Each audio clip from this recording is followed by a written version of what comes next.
sistema vascular cardiovascular en realidad, vamos a concluir con la estructura histológica de este órgano del corazón. Y nuevamente recalco, se dice sistema cardiovascular. Sistema por el origen biológico de todos sus tejidos, y en segundo lugar, porque histológicamente tienen una similitud en cuanto a estructuras histológicas se refiere. Entonces, que quede bien sabido esto, las diferencias que siempre voy a mencionar entre aparato y sistema, para no producir equívocos que a veces son vergonzosos en cuanto al concepto del manejo del concepto. Corazón, a ver, vamos. Se considera el corazón nada más que una dilatación en el trayecto de algún vaso sanguíneo. Eso es un concepto tal vez muy simplista, ¿no? Una dilatación en algún trayecto del vaso sanguíneo. Pero nosotros diremos que se constituye en un verdadero órgano importante en nuestro organismo, porque es no solo el corazón, aunque nosotros dividimos en dos corazones, el corazón derecho y el corazón izquierdo, entendiéndose como las aurículas se dividen en dos cavidades, derecha e izquierda, y los ventrículos también. Sin embargo, el corazón es una estructura unitaria, como vamos a ver, y por eso será que su funcionamiento se ha considerado como un sinsitio funcional. Mira eso. Pero pues, vamos a fundamentar más adelante. A ver, el corazón ya empieza a formarse embriológicamente más o menos a la 5ª semana. Y es más, las células que van a constituir parte del sistema de conducción cardíaca, es decir, el origen del latido cardíaco, se produce en esta semana, en la 5ª semana, un poquito más de vida intrauterina. El corazón más o menos pesa unos 250, 300, un cuarto kilo, digamos, ¿no? 250 gramos a 300 gramos, dependiendo del género. Los varones tienen más grande el corazón, y las mujeres tienen un poco menos. Eso es de acuerdo a la talla. Bueno, que las mujeres tienen un mejor corazón. Entonces, así es el corazón. Pero de inicio vamos a decir que está constituido histológicamente, que es lo que nos interesa ahora, por un endocardio, que es una estructura que tapiza interiormente todo el corazón, todo el corazón. Luego vamos a estudiar el miocardio, que es la mayoría del órgano. Al final, el corazón es un órgano muscular, eminentemente muscular, ¿cierto? Pero constituido por un músculo muy especial, que solo en el corazón existe, y es el músculo estriado cardíaco, ¿no es? El músculo estriado cardíaco. Luego el corazón, este músculo que en esencia está cubierto el corazón externamente por un pericardio parietal, también, ¿no? Uno visceral que está adherido al miocardio y otro parietal que está prácticamente adherido a las paredes de órganos vecinos, pero que entre ambos hay un espacio pericárdico. Un espacio pericárdico que está lleno de líquido, muy parecido a un líquido tisular. Por lo tanto, imagínense como este corazón estaría introducido en una bolsa de agua. ¿Te das cuenta? Y es ahí donde el corazón va a producir todos sus movimientos de diástole, de sístole, y está protegido por este líquido pericárdico que lo cubre, ¿no? Y con ese líquido, además, que va a producir el pericardio parietal. Esto es interesante. El líquido pericárdico es importantísimo porque a veces en ciertas enfermedades disminuye o a veces aumenta la gran cantidad de líquido, lo cual afecta siempre al corazón, ¿no? Cuando no hay líquido, se colapsan el pericardio parietal y se fibrosa, entonces deja de latir el paris incluyendo el corazón, y bueno, ya, con las consecuencias. Y si tiene mayor cantidad de líquido, lo mismo sucede, ¿no? Impide un buen funcionamiento del corazón, edemas, etc. Entonces, importantísimo estos elementos que vamos a hablar enseguida. Es más, cuando en la Biblia dice que a Jesucristo le introdujeron una lanza aquí bajo de las costillas, mano agua, dice, ¿no? Y bueno, en esta parte de la biología decimos, ¿no será que han pinchado el espacio pericárdico y ha salido todo el líquido pericárdico? Bueno, no sabemos eso. Lo que sí podemos decir, esto de Dios es, yo lo tengo gran respeto, pero en Dios y todas esas cosas. Pero ahí está lo que manifiesta, ¿no? Del pericardio. Después vamos a hablar del sistema de conducción cardíaca. El sistema de conducción es algo extraordinario. Es espectacular cómo el corazón tiene su propio automatismo cardíaco, constituido de células cardíacas, pero especializadas.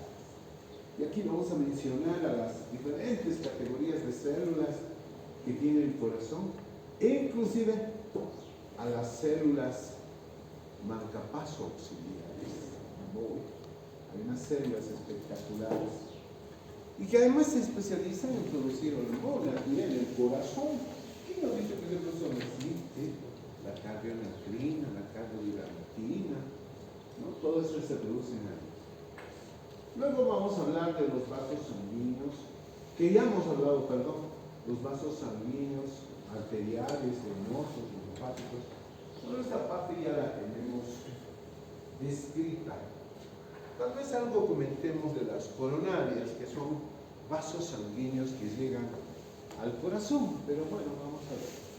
Vámonos entonces, ahora sí, a entender lo que es la histología del corazón. Ahí está, el corazón en este esquema tan bonito, cubierto de una capa, miren, que se llama el pericardio. El pericardio, externamente viene el pericardio, que lo son. Esta es la punta del corazón, miren, donde ingresan vasos sanguíneos, venosos y arteriales, ¿saben? Se llama la base del corazón y esta es la punta del corazón. ¿Ya?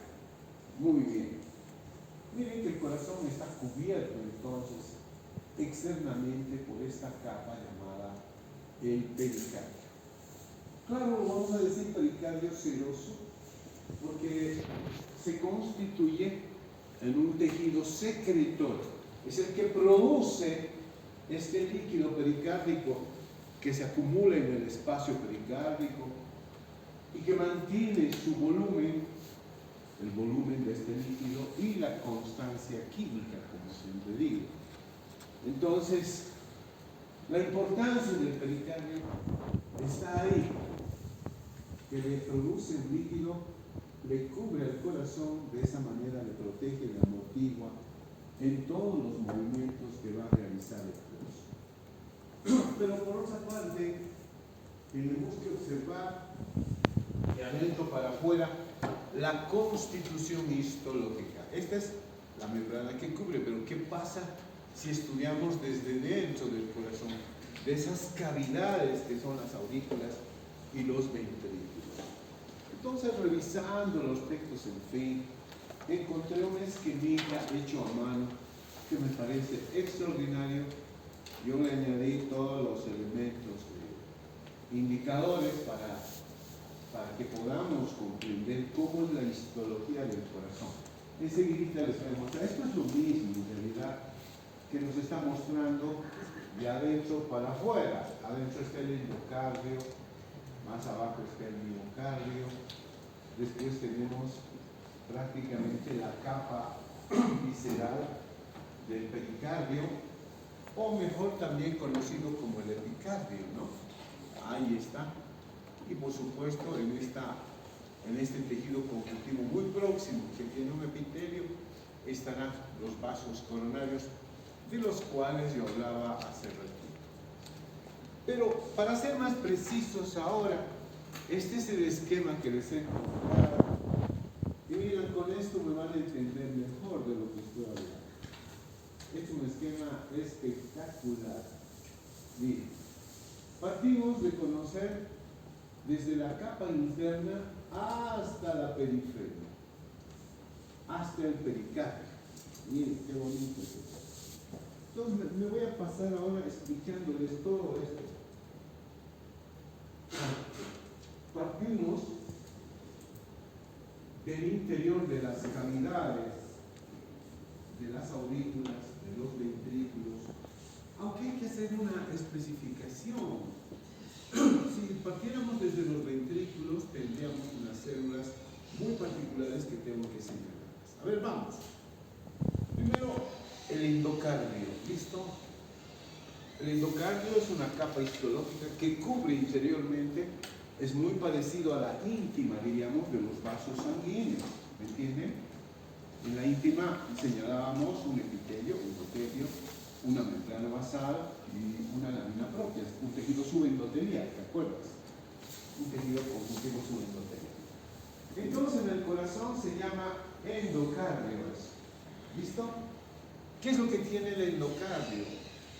Un epitelio, pues, ahí, un epitelio plano simple también, conocido ahí, lo ponemos como mesotelio, está sentado en una membrana basal y por debajo tenemos un tejido conjuntivo importante, ¿verdad? Esto es la capa más interna, estos tres elementos que voy a citar: el epitelio, membrana basal y el tejido subyacente, que es un tejido conjuntivo casi de naturaleza laxa, pero con una característica: de presentar gran cantidad de fibroblastos, por eso es laxo, y por supuesto fibras en esa zona. Esta es la capa interna del endocardio, como les decía, muy parecida a la íntima de los vasos sanguíneos, ¿no? Seguidamente, el endocardio muestra una capa media, constituido con la presencia de células musculares lisas. Mira esto, ¿va? Fibras musculares lisas que además son capaces de producir elastina.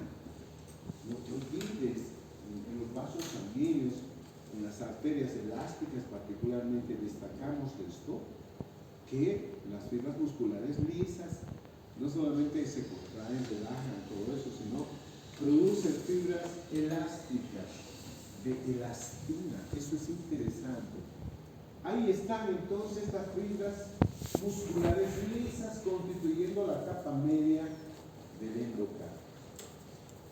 Y finalmente vamos a encontrar más profundamente en el endocardio.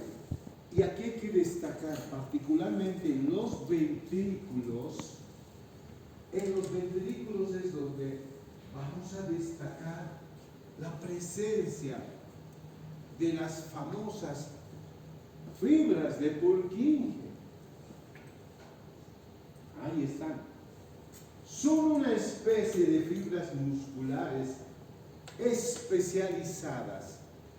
Primero, diremos que son fibras musculares especializadas, pero son las más grandes, inclusive mucho más grandes, 3 veces más grandes que las células musculares del miocardio. Esto es lo particular. Claro que hay características que hacen a las fibras de Purkinje. Entonces, de nuevo, señalar